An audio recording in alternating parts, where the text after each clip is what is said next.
নমস্কার, সবাইকে স্বাগত জানাচ্ছি এখনকার অনুষ্ঠান অ্যাস্ট্রো গাইডেন্স। এবং অ্যাস্ট্রো গাইডেন্স মানেই আমাদের এমন কিছু বিষয় এই অনুষ্ঠানে আমরা আলোচনা করে থাকি। বলতে পারেন যে এটা একটা সামাজিক বার্তা, যেটা আমাদের জীবনে এগিয়ে যাওয়ার ক্ষেত্রে একটা বড় সাপোর্ট, এবং আমাদের পরবর্তী ভবিষ্যৎ যে প্রজন্ম, সেই প্রজন্মকে গড়ে তোলার একটা ছোট্ট প্রচেষ্টা মাত্র। তার কারণ এই অনুষ্ঠান অ্যাস্ট্রো গাইডেন্সে দেখবেন নর্মালি আমরা কোনো যোগ বা কোনো বিয়োগ এইসবের মধ্যে খুব কম যাই, আমরা নির্দিষ্ট কিছু বিষয় নিয়ে আলোচনা করি। আজকে যে বিষয়বস্তু তা হচ্ছে, একজন মানুষ কখনোই জন্মগতভাবে মহান হয় না, তাহলে সে কখন মহান হচ্ছে? তার কর্মের দিক দিয়ে সে মহান হচ্ছে। আজকে কিন্তু আমাদের এই বিষয়বস্তু, আমরা থাকবো এই যে আনকমন বিষয়বস্তু নিয়ে আমরা পথ চলবো। আর অবশ্যই যার জন্য আমাদের অপেক্ষা থাকে, যিনি এই গাইডেন্স আমাদের দিয়ে থাকেন এবং যার প্রত্যক্ষ অভিজ্ঞতা এবং মানুষকে দেখার, এত লক্ষ মানুষ দেখার অভিজ্ঞতা, অব্যর্থ প্রতিকার প্রতিবিধানে যে মানুষ উপকৃত, তিনি আমাদের সঙ্গে রয়েছেন অবশ্যই বাকসিদ্ধ মাতৃ সাধক শ্রীরামকৃষ্ণ। অনেক অনেক স্বাগত দাদাকে আমাদের অনুষ্ঠানে আসার জন্য। নমস্কার, আমার সকল দর্শক বন্ধুদের প্রণাম জানাই এবং আমার আরাধ্য দেবী তারামাকে প্রণাম জানিয়ে, আমার জন্মদাত্রী পিতামাতা এবং গুরুদেবকে প্রণাম জানিয়ে, আমার সকল দর্শক বন্ধুদের অসীম ভালোবাসা জানিয়ে আজকের অনুষ্ঠান আমি শুরু করছি। একদমই তাই, আপনারাও রয়েছেন সরাসরি ওনার সঙ্গে এই মুহূর্তে কথা বলতে। ফোন করুন, আমাদের ফোন নাম্বার 6292242341, 6292242342, এই দুটি ফোন নাম্বারে অবশ্যই প্রশ্ন করুন। তবে আজকে আমি রামকৃষ্ণদাকে একটা প্রশ্ন করব।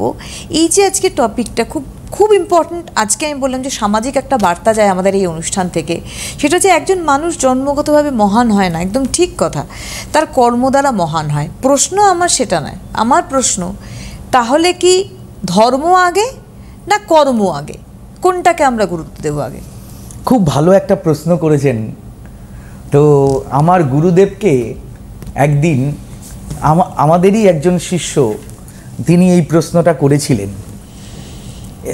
ব্যাপার হচ্ছে ধর্ম আগে না কর্ম আগে। দেখুন, আপনি এই যে কথা বলছেন সেটা একটা কর্ম, এই যে খাচ্ছেন এটা একটা কর্ম, আপনার হৃৎপিণ্ড সবসময় কর্ম করে যাচ্ছে। কর্ম ছাড়া আপনি চলতেই পারবেন না। কিন্তু আপনাকে মনে রাখতে হবে, যে কর্ম ধর্মযুক্ত হবে। আমি নিজে একজন অ্যাস্ট্রোলজার, আমার কাছে কেউ আসে, তো আমার কাছে আসে মানে তখন আমি নিজেকে যদি ভগবান মনে করি, সেটা করলে চলবে না। আমাকে মনে করতে হবে যে শাস্ত্র অনুসারে আমি এর সমস্যাটাকে কি করে একে মুক্তি লাভ করতে পারি। আমার ধর্মই থাকবে যে এর মানে সমস্যা থেকে মুক্তি লাভ করানো কতটা কম খরচে। হ্যাঁ, যে খরচটা আমি আজকে আমার একটা ক্লায়েন্ট পেলাম, যে ক্লায়েন্টটি আমাকে এসে বললেন যে রামকৃষ্ণদা এই সমস্যা পড়েছে, আমার উদ্দেশ্য থাকবে না তার থেকে কত টাকা আমি নেব, সেটা কিন্তু ধর্মযুক্ত কর্ম হলো না। ধর্মযুক্ত কর্ম তখনই হলো যখনই আমার সামান্য পারিশ্রমিকে আমি তার যে সমাধানটা আমি বের করে দিতে পারবো, যেহেতু আমার প্রফেশন এটা, সেটা ধর্মযুক্ত কর্ম হলো। হ্যাঁ, প্রত্যেকটা কর্ম যদি ধর্মযুক্ত হয় তাইলে কিন্তু সেই কর্ম প্রাধান্য পায়। হ্যাঁ, এটা কর্ম সবসময় ধর্মযুক্ত হওয়া উচিত। একদম, এটা খুব দামি কথা যে ধর্মযুক্ত কর্ম। আমি যেন প্রশ্নটা আলাদা করে রামকৃষ্ণদাকে জিজ্ঞাসা করেছিলাম যে কোনটা আগে, কিন্তু এটা একদম বাস্তব। দেখুন, আজকে যে ধর্মযুক্ত কর্মের কথা বলছেন আপনি রামকৃষ্ণদা, আপনি এত মানুষ তো দেখেন, এবং শুধু দেখেন নয়, একটা মানুষ যখন শ্রীরামকৃষ্ণের কাছে আসছেন, তিনি এইটুকু তো মানসিকভাবে তৈরি থাকেন যে আমি যে সমস্যাতেই থাকি না কেন, প্রথমত আমি গাইডেন্সটা অসম্ভব ভালো পাবো এবং আমি তার প্রতিকার প্রতিবিধান পাবো। সব সময় কিন্তু দুটো একসঙ্গে হয় না। তাহলে কি আমি এটা বলতে পারি যে এটা ধর্মযুক্ত কর্ম?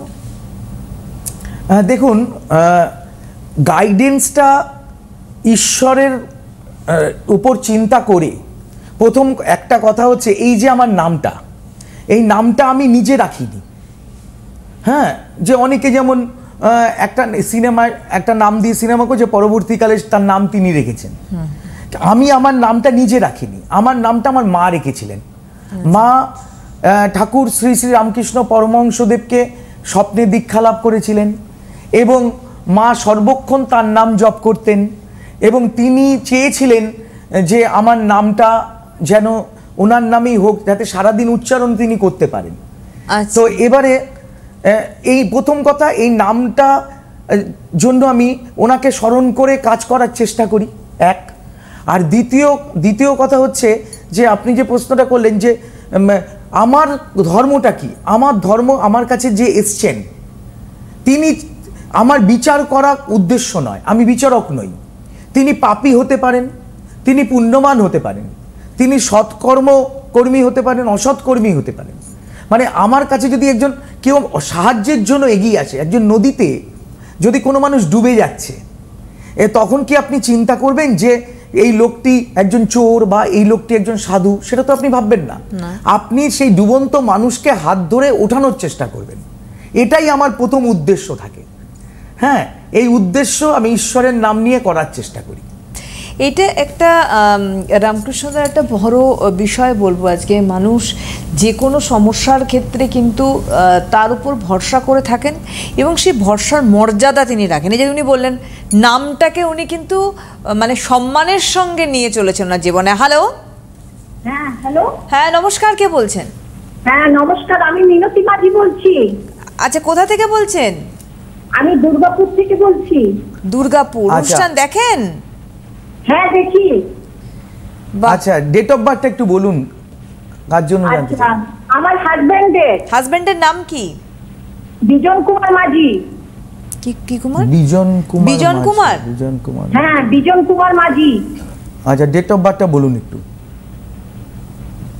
ডেট অফ বার্থ হচ্ছে 22শে জুলাই আর 1964। কোথায় জন্ম? দুর্গাপুরে। 1964 দুর্গাপুরে। কটার সময়? রাত্রি 10:45। রাত্রি 10:45। 10:45। জন্মস্থান দুর্গাপুর? হ্যাঁ, না, বার্নপুর। আসানসোল বার্নপুর? হ্যাঁ, আসানসোল বার্নপুর। আচ্ছা, দাঁড়ান। সেদিন কি বুধবার ছিল? হ্যাঁ হ্যাঁ। আচ্ছা, মীন লগ্ন, ধনু রাশি জানা আছে? হ্যাঁ হ্যাঁ হ্যাঁ। আচ্ছা, এখানে যেটা দেখা যাচ্ছে মীন লগ্নে দ্বিতীয় বৃহস্পতি, তৃতীয় শুক্র, চতুর্থে মঙ্গল, রাহু, ছন্নচার। আচ্ছা, প্রথম কথা হচ্ছে উনি কিন্তু মানে প্রচণ্ড পড়াশোনা ভালোবাসেন, একজন উচ্চ শিক্ষিত ব্যক্তি, খুব সহজ সরল মানুষ। নাম্বার 2 হচ্ছে উনি খুব উচ্চ পদে চাকরির যোগ কিন্তু ওনার রয়েছে এবং উনি জীবনে প্রচুর প্রতিষ্ঠা লাভ করেছেন এবং পড়াশোনা সারা জীবন ধরে উনি পড়াশোনা করছেন। নাম্বার 3 হচ্ছে ওনার সন্তান ক্ষেত্র কিন্তু খুব ভালো এবং ওনার বিবাহিত জীবনও ভালো, কিন্তু বর্তমান সময়ে ওনার কোনো মহিলা দ্বারা ওনার কিন্তু মানে একটা শত্রুতার সৃষ্টি হবে, ওনাকে কিছু ক্ষতি করার চেষ্টা করবে কোনো মেয়ে। এই থেকে কিন্তু ওনাকে যথেষ্ট সতর্কতা অবলম্বন করতে হবে। হ্যাঁ, বলুন কি জানতে ফিল করছেন, বলুন। যা যা বললেন উনি ঠিক বললেন? হ্যাঁ হ্যাঁ, উনি সব ঠিক বলেছেন। আচ্ছা, এবার বলুন আপনি কি জানতে চান? আমার ওই দাদার সম্বন্ধে, দাদার আরো মানে ইয়ে হবে কি না, চাকরি রিটায়ারমেন্টের পর আবার চাকরি পাবেন কি না। উনি রিটায়ারমেন্টের পর চাকরি পাবেন, ওনার উন্নতি যোগ রয়েছে, চিন্তার কোনো কারণ নেই। হ্যাঁ, আপনার কি আর কিছু বিষয় জানার আছে বা ওনার কি কোনো পরিচিত? আপনার কেউ এসেছিল পরিচিত? হ্যাঁ, আমি গেছিলাম, দাদা আমাকে চেনেন। আপনি চেনেন বলছেন? আপনি গিয়েছিলেন? হ্যাঁ হ্যাঁ, মানে কি কারণে গিয়েছিলেন একটু বলুন তাহলে শুনি। আমি ওই দাদাকেই দেখাতে একবার যাওয়া হয়েছিল। হ্যাঁ, কি সমস্যার জন্য? দিদি কি Hello? সমস্যার জন্য? ওই আর কি Hello? হ্যাঁ টিভিতে আচ্ছা, আপনি আপনার পাশে কি আপনার হাজবেন্ড আছে? হ্যাঁ আছে। হ্যাঁ, ওনাকে দিন। উনি আর ওনার টিভির নাম আওয়াজটা ওনার কমান, নাম কি টিভির আওয়াজ বললেন? কমান। বিজন মাঝি। Hello hello. হ্যাঁ, নমস্কার দাদা, আপনি কি বিজন দা বলছেন? হ্যাঁ হ্যাঁ বিজন কুমার। আরে হ্যাঁ হ্যাঁ, বলুন বলুন। দিদির গলার আওয়াজটা চিনতে পারিনি। ওর জন্য। হ্যাঁ, আমি বুঝতে পেরেছি। হ্যাঁ, মেয়ে এখন কোথায় আছে? ছোট মেয়ে? হ্যাঁ আছে, এখন কলকাতাতে আছে এখন। আচ্ছা, বাহ। বড় মেয়ে এখন কি করছে? ও টিচার্সে চাকরি করে। আচ্ছা, আর ছোট মেয়ে তো সারা ওয়ার্ল্ড ঘুরে বেড়ালো। হ্যাঁ হ্যাঁ। আচ্ছা। আপনি টিভির আওয়াজটা না একটু কমিয়ে দিন, তাহলে আমরা শুনতে পাবো।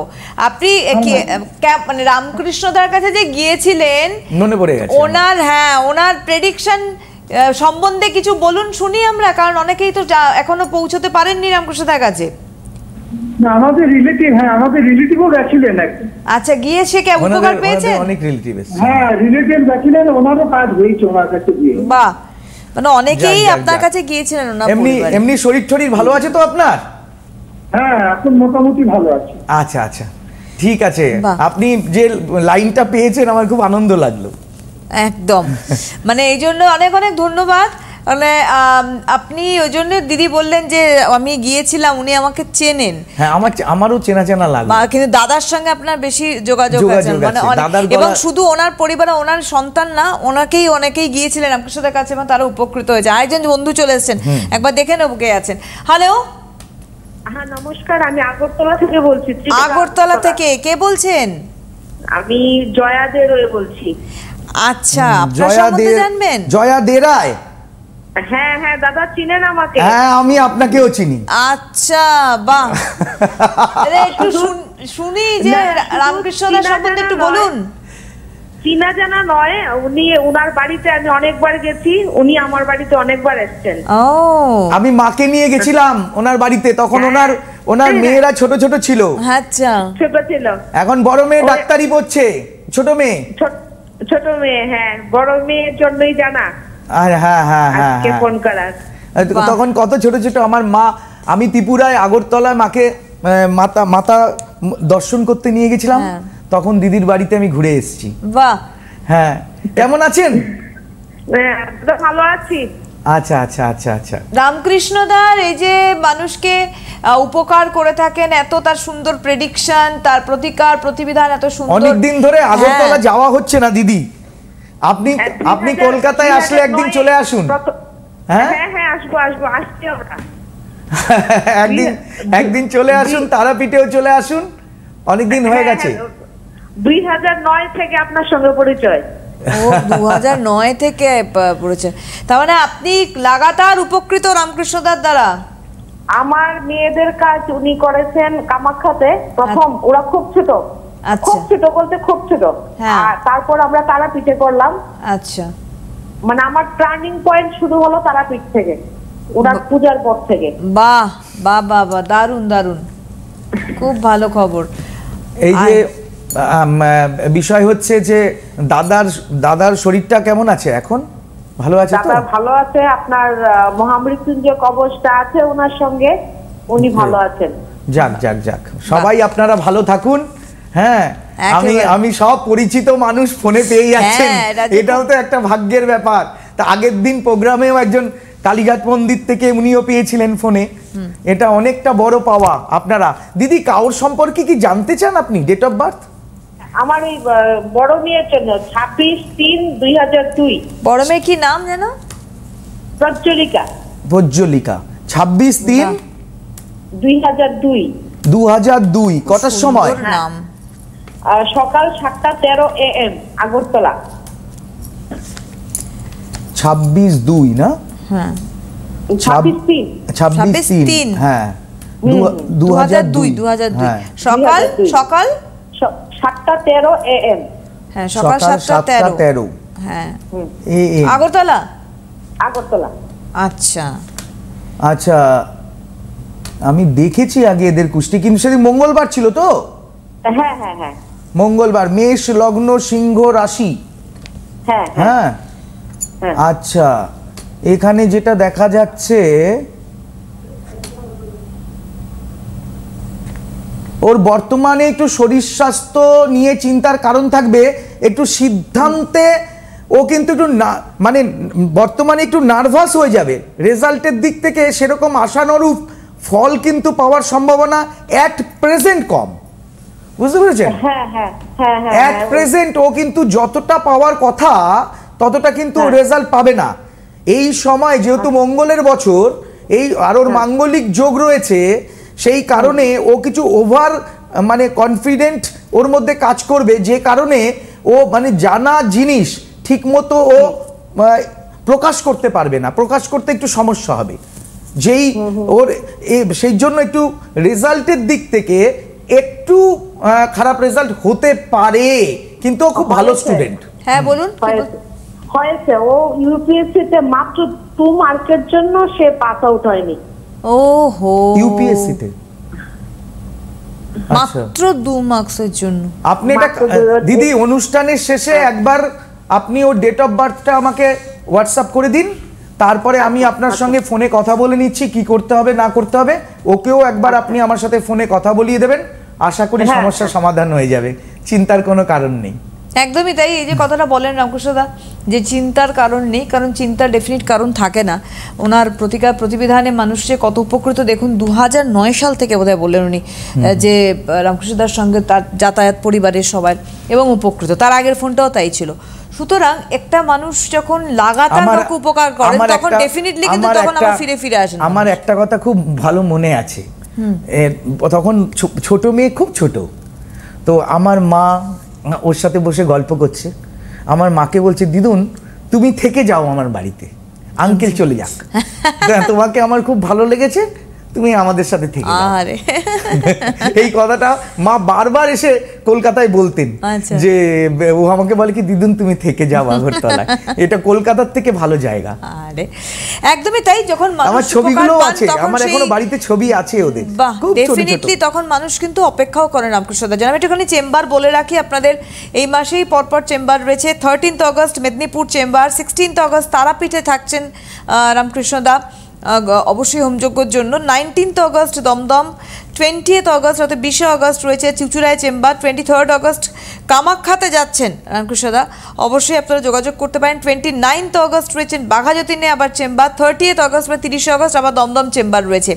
সেপ্টেম্বর মাসে অর্থাৎ পুজোর মাসটায় ওনার যা যা চেম্বার আমি বলছি, 1 September Malda, 2 September Kaliaganj, 3 September Coochbehar, 4 September Falakata, 5 September Jalpaiguri, 6 September Siliguri. না মানে পুরো নর্থ বেঙ্গলটা থাকছেন। আমি একটু বলে নি, এই যে দুটো ফোন এলো, এই যে দুজনের, এনারও 2 মেয়ে, ওনারও 2 মেয়ে, দেখুন মিল আছে।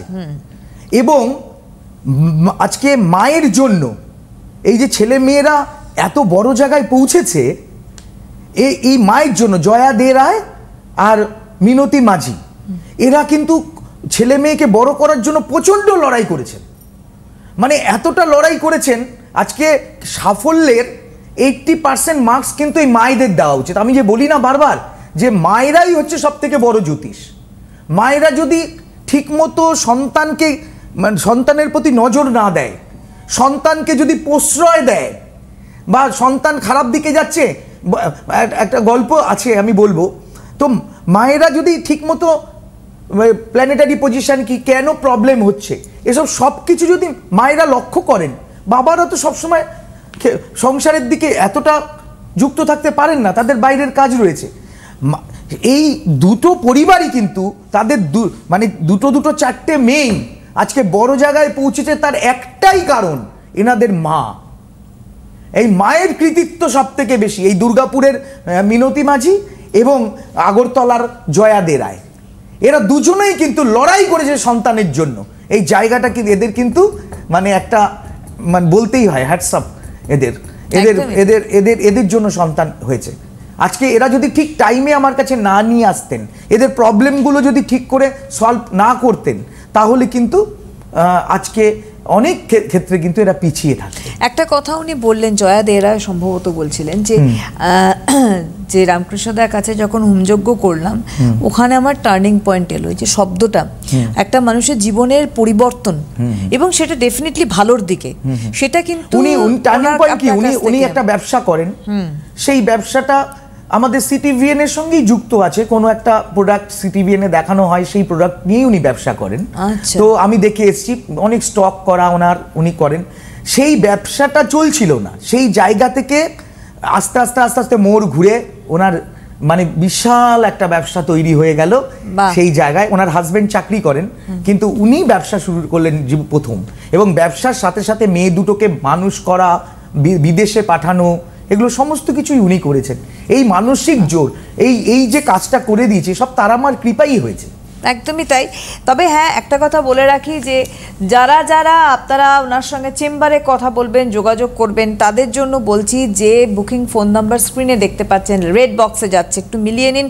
9836153266, 9339845992, 9038002022, প্রত্যেকটা নাম্বার। আর আরেকটা কথা আমি বলি, আপনারা এটা সিটিভিএন এর একটা প্ল্যাটফর্ম, আপনারা এই প্ল্যাটফর্মটা দিয়ে থাকেন আমাদের নিজেদের মানে শিক্ষা, আমাদের সমস্ত কিছু প্রকাশ করার জন্য।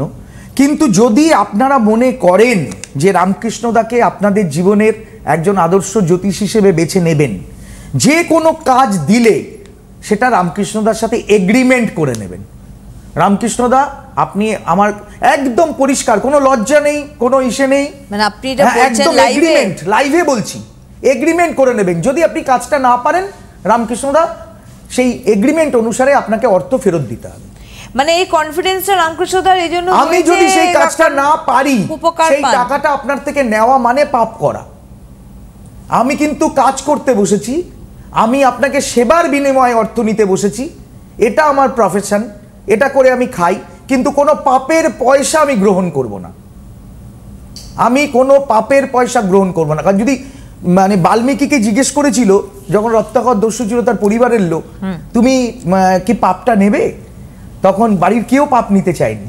তাই আমি একটা কথা বলি যে আমার কাছ থেকে যদি আপনার মনের মধ্যে সংশয় থাকে যে রামকৃষ্ণদা আপনি কাজটা করতে পারবেন, তো সেই কাজটা আপনি যদি আমাকে দেন, আমাকে এগ্রিমেন্ট করে নেবেন উইথ স্ট্যাম্প পেপার, এগ্রিমেন্ট করে নেবেন, এবং আমি সেটা লাইভে বলছি।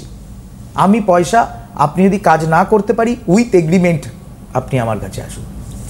এটা এই কনফিডেন্স লেভেলটা রামকৃষ্ণদার এই জন্য, কারণ উনি জানেন যে ওনার কাজ কিভাবে অব্যর্থভাবে, ফলে এই যে ফোনগুলো আসে, প্রচুর পরিশ্রম করি ম্যাডাম, দিদি কি বলবো, প্রচুর পরিশ্রম করি, এখনো নিজে হাতে সমস্ত কিছু করার চেষ্টা করি, এবং আমি গুরুত্ব দিয়ে ভাবি একটা মানুষ কত কষ্টের উপার্জিত পয়সা আমার হাতে তুলে দেয়। মানুষ বিপদে না পড়লে তো আসে না আমার কাছে, না, এবং সেই কষ্টের উপার্জিত পয়সা যখন দিচ্ছে, সেটা সঠিকভাবে আমার কাজে লাগাতে হবে। এই ভাবনাটাও বড় বিষয় যে মানুষ কষ্ট করছে, তো মানুষকে সেটা ফেরত দিতে হবে। বলে রাখি 13 August Medinipur, 16 Tarapith, 19 Dumdum, 20 Chuchura, 23 Kamakhya, 29 Baghajatin, 30 Dumdum, 1 September Malda, 2 September Kaliaganj, 3 Coochbehar, 4 Falakata, 5 Jalpaiguri and 6 September Siliguri. সুতরাং আজকের হাতে সময় নিয়ে অবশ্যই পরবর্তী আমরা এই অনুষ্ঠানে আবারও ফিরবো, আরও কিছু গুরুত্বপূর্ণ সমাজকে কেন্দ্র করে সামাজিক বার্তা নিয়ে আবারও রামকৃষ্ণদার হাত ধরে। অনেক ধন্যবাদ জানাবো দাদাকে অনুষ্ঠানে আসার জন্য, আবারও ধন্যবাদ আপনাদের জানাই, নমস্কার। সুখবর, আপনাদের প্রিয় জ্যোতিষী রামকৃষ্ণ শাস্ত্রী অনলাইন কনসালটেন্সি করছেন। আপনাদের প্রতিকার এবং পরামর্শ ভারতবর্ষের বিভিন্ন প্রান্তে পৌঁছে যাচ্ছে। Online consultancy number 9038002022। Ramakrishna Shastri, আপনাদের সাথে, আপনাদের পাশে।